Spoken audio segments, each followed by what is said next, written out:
So another thing that I've thought about, and let me get your example on this, Texans for Judicial Accountability, we know that in some areas a judge gets in power and that judge will be in power for 25 years. Yes. So do you think we should have term limits on judges?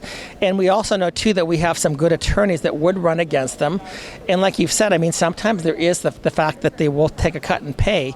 But the second thing is if they lose to the judge will take retribution against that person, and he will never again, or she will never again win a case in his court or her court, because you have now tried to challenge the power structure. So I guess the question comes back to, should we have term limits on our judges?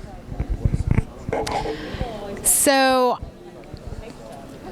the only way I would think term limits would be okay is if we stopped whenever they reach certain number of years, we pay them their same salary for the rest of their life. That could get very expensive if we have term limits. So you have to look at both things there. If you have I'm not even sure how many years they have to serve for that to happen. Let's just say it's 10. So if a judge serves 10 years and then he gets paid the same the rest of his life, and someone else comes in and it's the same thing, I don't know that we can afford that. I don't know that we can afford that. I'm not even sure who pays it, but I know that that's the way it's done. So that is a concern that I have. As far as judges, especially in the smaller counties, an attorney can't run against them because they do this. That's 100% the truth. And that's part of why we're trying to come out with this, because you have a judge who has that much control over a county, and none of the complaints about him are being made public. No one will run against them. They have nothing to go on if the complaints aren't made public, and the judge will absolutely do this. I've seen it over and over.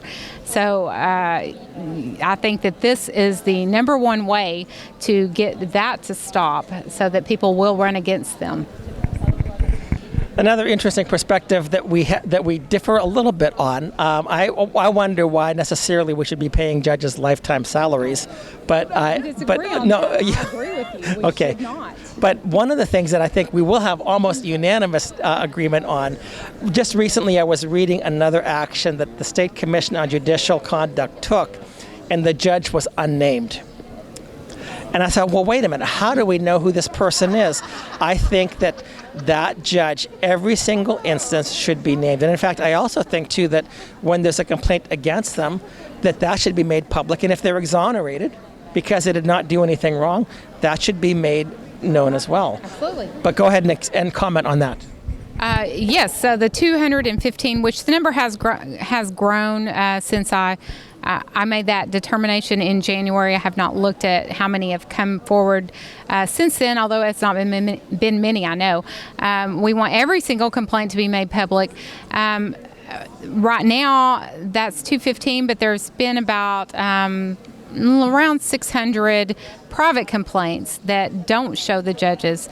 So we want every single conviction of every single complaint to be published, along with the consequences given. I mean, that just goes with what we're saying. We want them all to be public.